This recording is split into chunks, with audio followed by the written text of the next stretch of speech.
And that, class, concludes our lecture on the Zorblaxian mating rituals. Any questions? Professor Zix9 waved his 3 tentacles in a gesture that approximated a bow, his gelatinous form wobbling slightly under the harsh lights of the xenobiology classroom.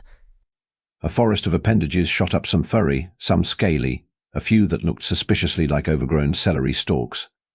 The professor's compound eyes swiveled, trying to decide which student to call on first. His gaze settled on a particularly eager-looking Blorpian in the front row, whose eye stalks were vibrating with such intensity that they threatened to pop right off his bulbous head. Yes, Gloopy. The Blorpian's mouth holes puckered with excitement. Professor, I couldn't help but notice that the Zorblaxian rituals bear a striking resemblance to the mating habits of the Sluggoth people of Epsilon Eridani. Is it possible that— Oh, for the love of the great void! Not this again, a voice interrupted from the back of the classroom. All eyes and various other sensory organs turned to focus on the source of the outburst. Leaning against the wall, arms crossed and looking thoroughly unimpressed, was the class's sole human representative, one Sarah Mitchell, exchange student extraordinaire and perpetual thorn in Professor Zix9's side, metaphorically speaking. As the professor didn't actually have anything resembling a side. Something to add, Miss Mitchell, the professor inquired, his voice dripping with a mixture of resignation and barely concealed annoyance. Sarah pushed herself off the wall and sauntered down the aisle, her combat boots clomping loudly on the metallic floor. Oh, you know, just the usual. Another day, another alien species with some weird mating ritual involving slime and interpretive dance.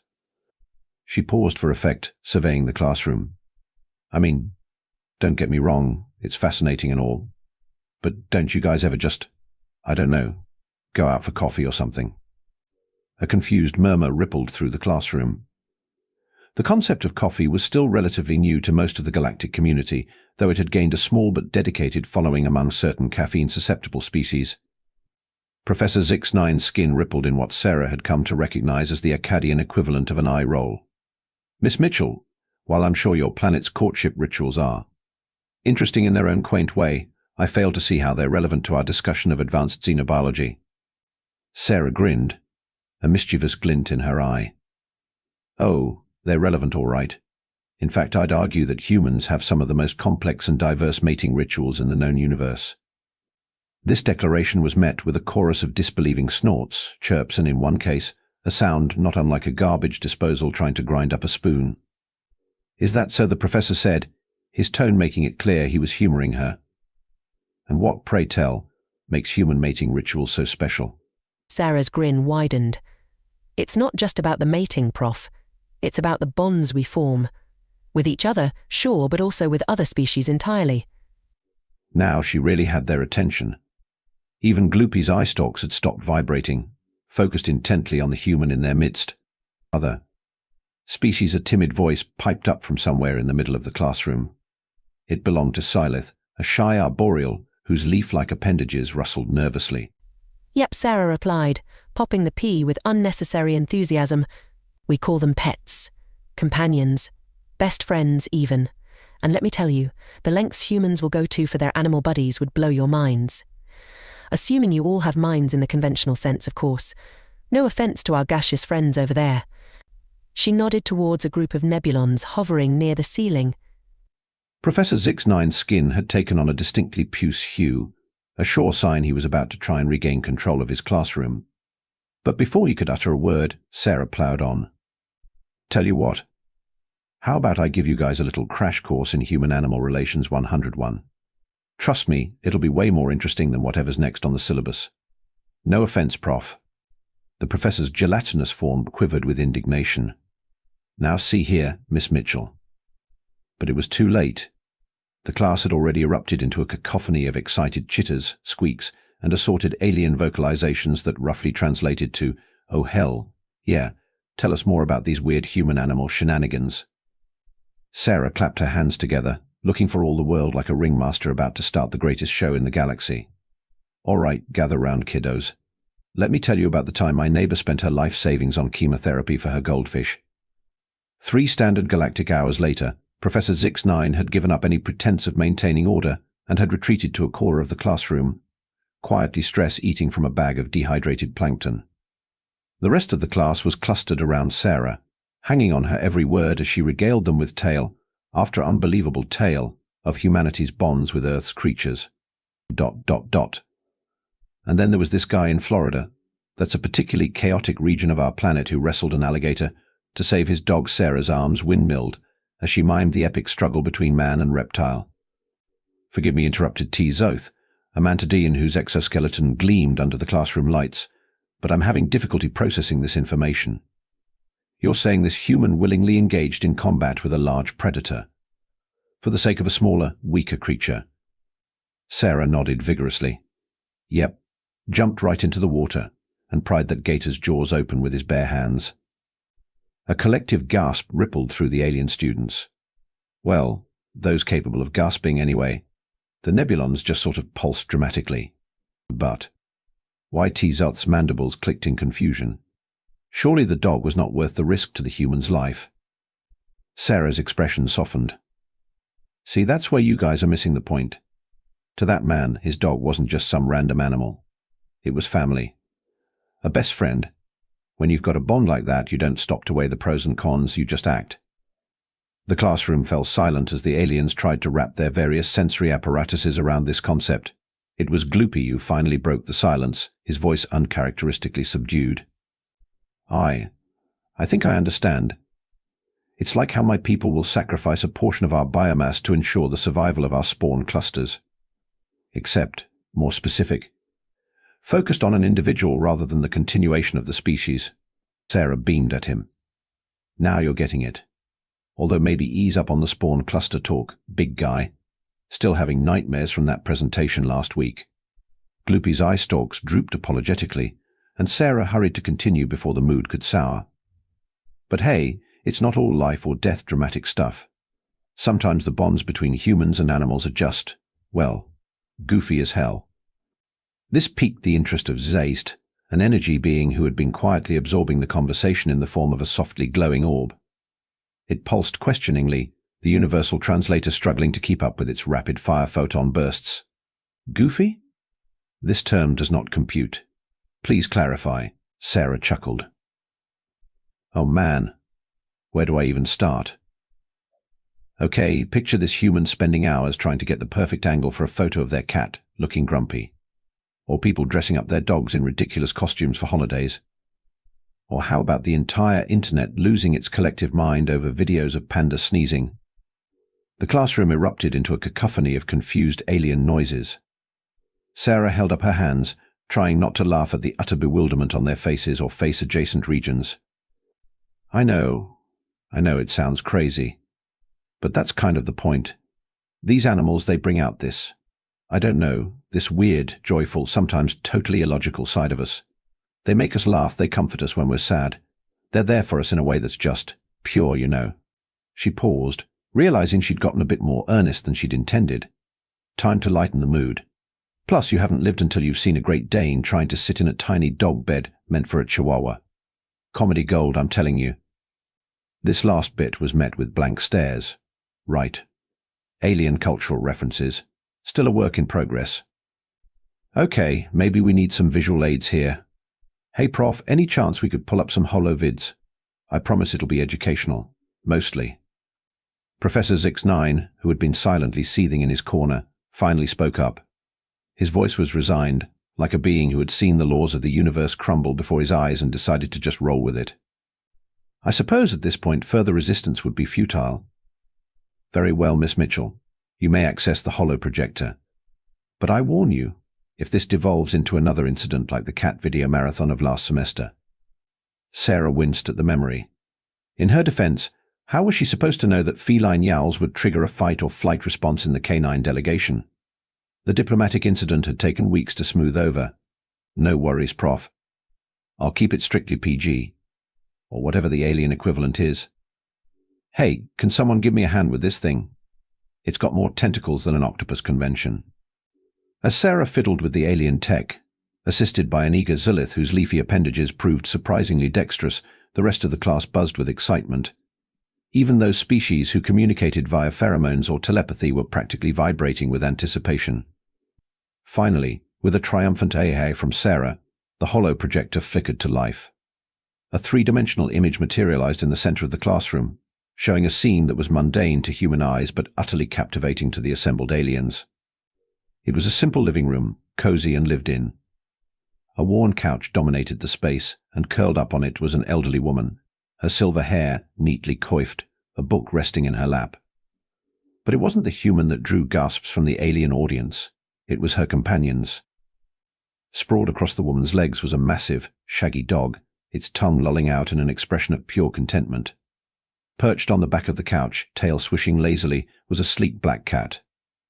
And nestled in the crook of the woman's arm, barely visible, was a tiny ball of fluff that Sarah identified as a hamster. "Behold," Sarah said, her voice taking on a mock dramatic tone, the fearsome Earth warrior and her loyal animal companions, locked in deadly combat with the forces of boredom and loneliness.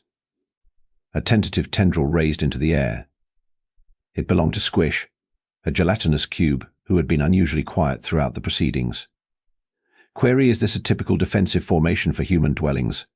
Are the smaller creatures scouts or early warning systems? Sarah bit back a laugh.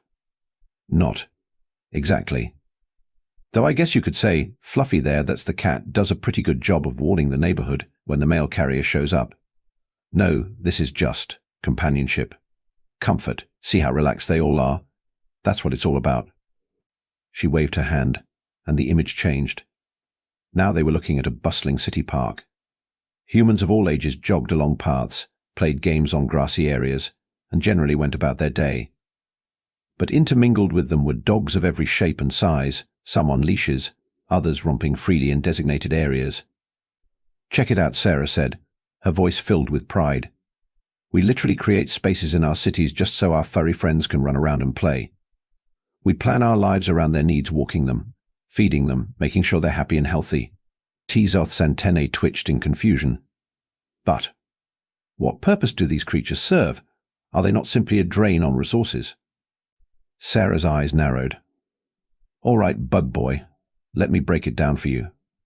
These animals, they're not just fuzzy resource suckers. They're partners, helpers. For some people, they're lifesavers, literally." With another wave of her hand, the holo image changed again. This time it showed a series of snapshots: a guide dog leading a blind person through a crowded street, a therapy cat curled up on the lap of a child, in a hospital bed, a trained monkey helping a paralyzed individual with daily tasks. See, we've learned to work with these animals, to form partnerships that benefit both sides. They help us, we help them. It's a beautiful thing, really. The class was silent, absorbing this information. Even Professor Zix9 had abandoned his snack and was watching with undisguised fascination. "But it goes beyond just practical benefits," Sarah continued, her voice softer now. "These animals, they see us at our best and our worst. They don't judge us for our mistakes.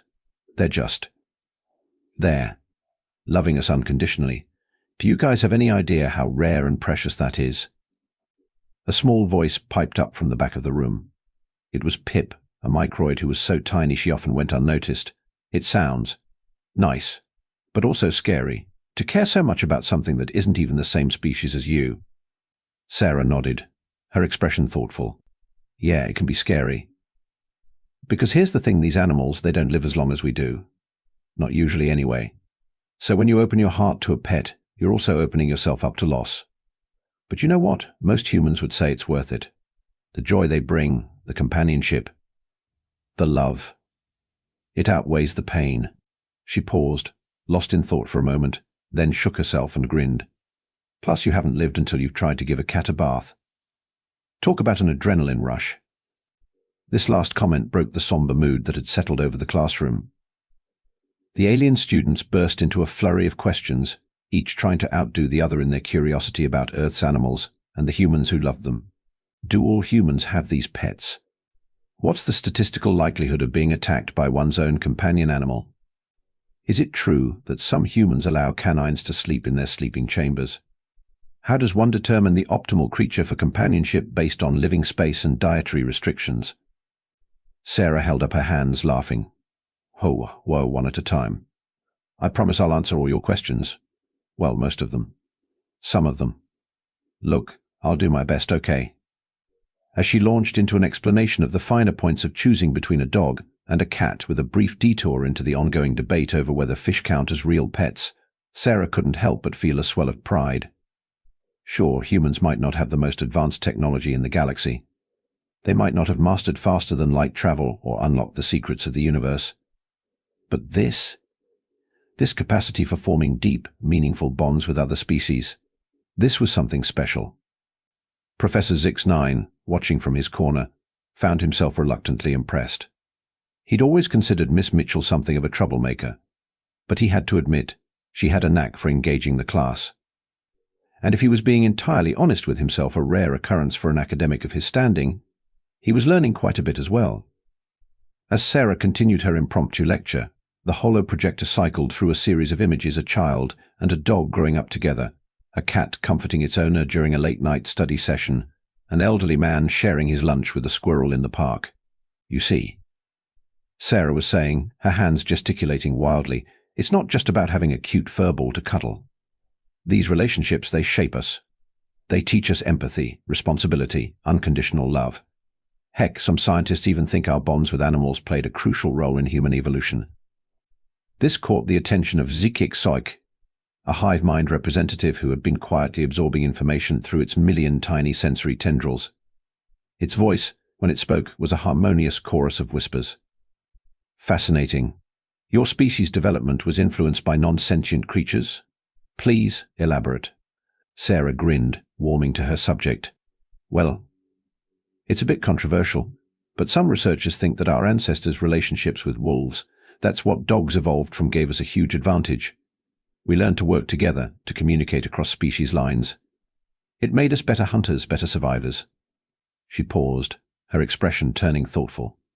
But you know what? I think it did something even more important. I think it taught us to look beyond ourselves, to form connections with beings that are different from us. And in a galaxy as diverse as ours, that's a pretty handy skill to have, don't you think? The classroom fell silent as the implications of this sank in. It was Gloopy who finally broke the silence, his voice uncharacteristically serious. So, you're saying that your relationships with these animals prepared your species for interstellar contact? For dealing with beings as different from you as, well, as we are? Sarah nodded, a slow smile spreading across her face. Got it in one, big guy. I mean, don't get me wrong, we still freaked out plenty when we made first contact. But I like to think that having centuries of practice in loving beings that don't look or think exactly like us, well, it helped. Professor Zix-9, who had been quietly seething in his corner, finally spoke up. His gelatinous form quivered with a mixture of irritation and reluctant fascination. Miss Mitchell, while your unconventional lecture has been undeniably engaging, I fail to see how this relates to our curriculum. This class is meant to cover advanced xenobiology, not whatever this is. Sarah turned to face the professor, her eyes glinting with mischief. But Prof, isn't this the most advanced xenobiology of all? I mean, we're not just talking about understanding alien life forms. We're talking about forming deep, meaningful connections with them. Isn't that what science is all about in the end? Not just observing, but engaging. The professor's skin rippled in what Sarah had come to recognize as the Akkadian equivalent of a deep sigh. I suppose you have a point, Miss Mitchell, though I shudder to think what the dean will say when he hears about this. Unorthodox lesson. Oh, come on, Prof. Sarah cajoled. Think of it as a cultural exchange. We spent months learning about the mating habits of the Zorblaxians and the digestive processes of the Gastropodalians. Don't you think it's only fair that we share a bit about how we Earthlings do things? Before the professor could respond, the classroom erupted into a chorus of alien voices, each clamoring to express their agreement. Even the usually stoic energy beings were pulsing with excitement, their photonic bodies casting dancing shadows on the walls. Professor Zix-9's compound eyes swiveled, taking in the enthusiasm of his students. It was, he had to admit, unlike anything he'd seen in his centuries of teaching. With a resigned wobble of his gelatinous form, he made a decision. Very well, Miss Mitchell. You may continue your presentation. But I expect a full report on how this relates to our standard curriculum, to be submitted no later than next solar cycle. Sarah's grin threatened to split her face. You got it, Prof. Now, where were we? Oh, right. Let me tell you guys about the time my cat figured out how to open the fridge. As Sarah launched into another tale, the alien students leaned in, utterly captivated. Even those species that reproduce by budding or existed as pure energy found themselves drawn into the strange, wonderful world of human-animal relationships. T-Zoth, the Mantidean, raised a segmented limb. Query these cats you speak of. They seem to possess an unusual level of problem-solving ability. Are they not a potential threat to human dominance? Sarah burst out laughing. Oh, T-Zoth, buddy, you have no idea. There's actually an ongoing debate about whether cats domesticated us rather than the other way around. But threat? Nah, well, unless you count the threat of being smothered by cuteness. She waved her hand, and the holo projector flickered to life again. This time it showed a montage of cats in various states of adorable mischief-knocking objects off tables, squeezing into impossibly small boxes, staring judgmentally at their human companions. See? Agents of chaos, every last one of them. But we love them anyway. Pip, the tiny microid, squeaked in alarm. But why? If they cause such disruption, why not simply eliminate them from your dwellings?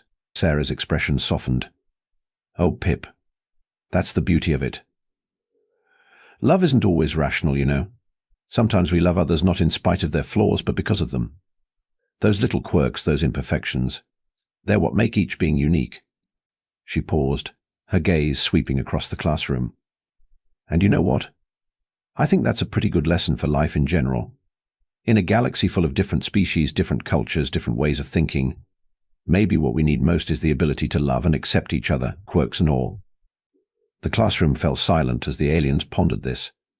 It was a radical concept for many of them, especially those from hive mind species or rigorously logical cultures. The idea of forming emotional attachments to beings that were not only of a different species, but potentially disruptive or illogical. It was mind-boggling. And yet, as they watched the images of humans and animals coexisting, playing, comforting each other, something stirred in even the most alien of hearts or cardiovascular equivalents. Gloopy's eye stalks were practically tied in knots as he processed this information. But how do you know? How do you know when it's worth it to form these bonds? How do you overcome the fear of loss, of disappointment? Sarah's smile turned wistful. That's the thing, Gloopy, you don't know. It's always a risk. But that's what makes it beautiful, you know. Every time we choose to love, whether it's a pet or a person or, well, an alien classmate. She winked at the class, eliciting a ripple of amused chitters and burbles. We're taking a leap of faith. We're saying that the joy of that connection is worth the risk of pain. She turned back to the holoprojector, pulling up a new image. This one showed a small girl, tears streaming down her face, cradling a tiny kitten. The kitten was clearly ill, its little body frail and weak. But the love in the girl's eyes, the gentle way she held the creature. It was palpable, even through the holographic display. This, Sarah said softly, is from an animal shelter near my hometown. That little girl had saved up her allowance for months to adopt a pet. When she got to the shelter, she didn't pick the cutest kitten or the most playful puppy. She chose this little guy, the runt of the litter, because she said he needed love the most. A collective ODW rippled through the classroom, transcending species barriers. Even Professor Zix9 found his gelatinous form quivering with an emotion he couldn't quite name. The shelter workers tried to warn her. Sarah continued. They said the kitten probably wouldn't live long, that she'd be better off choosing a healthier pet. But she insisted, said every being deserved to know love, no matter how long they had. She paused, letting the image speak for itself. The tenderness, the compassion in that simple scene. It was a powerful testament to the human capacity for love. That kitten, Sarah said, her voice thick with emotion. He lived for 5 years. Not a long time for a cat, but a lot longer than anyone expected. And in that time, he and that little girl, they changed each other's lives. She learned about compassion, about caring for someone weaker than herself. And he learned that he was worthy of love, no matter what. The classroom was silent, each being lost in their own thoughts.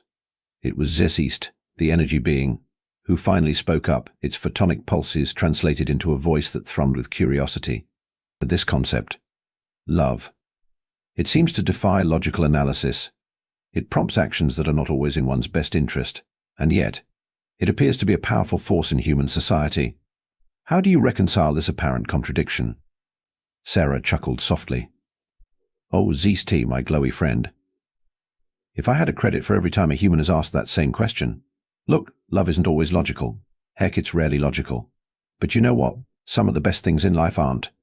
Love, art, music, and the joy of discovery. These are the things that make life worth living, even if they don't always make sense on paper. She gestured expansively, taking in the diverse array of alien life forms before her. And isn't that what we're all searching for, in our own ways? Meaning, connection, a reason to keep going, keep exploring, keep reaching out to new worlds and new civilizations. Maybe we express it differently through complex mating rituals or bioelectric pulses or whatever, but at the core, aren't we all just looking for our place in this vast, weird universe? The classroom fell silent once more, each being contemplating Sarah's words. It was a lot to process, this strange human philosophy of love and connection. For some it was utterly foreign, for others it resonated in unexpected ways. Xylith, the shy arboreal, rustled her leaf like appendages nervously before speaking up. I think I understand. On my world we form symbiotic relationships with certain fungi. It's not the same, but there's a mutual benefit, a connection. Is that similar? Sarah beamed at her. That's exactly it, Xylith. It might not look the same as a human cuddling a puppy, but that connection, that mutual support, that's the heart of it. We're all finding our own ways to reach out, to form bonds that make our lives richer. Professor Zix9, who had been uncharacteristically quiet, finally spoke up. His gelatinous form rippled with what Sarah had come to recognize as deep thought. Miss Mitchell, I must admit, when you first derailed my lesson plan, I was skeptical. But perhaps there is more to this human-animal bond than I initially believed. It seems to have profound implications for interspecies relations. Sarah's jaw dropped in mock surprise. Wait, did you just admit I might be right about something? Quick, someone record this historic moment. The class erupted into laughter, or at least, the various species equivalents of laughter. Even the professor's skin flickered with amusement. Don't push your luck, Miss Mitchell, he warned. But there was no real heat in his words. I expect that report on my desk as promised. And perhaps we could arrange for a more formal presentation on this topic for the entire xenobiology department. Sarah's eyes widened. Seriously? You mean it? The professor waved a tentacle dismissively. Don't make me reconsider. Now I believe our time is almost up. Does anyone have any final questions for Miss Mitchell? Gloopy's eye stalks perked up. Oh, I have one.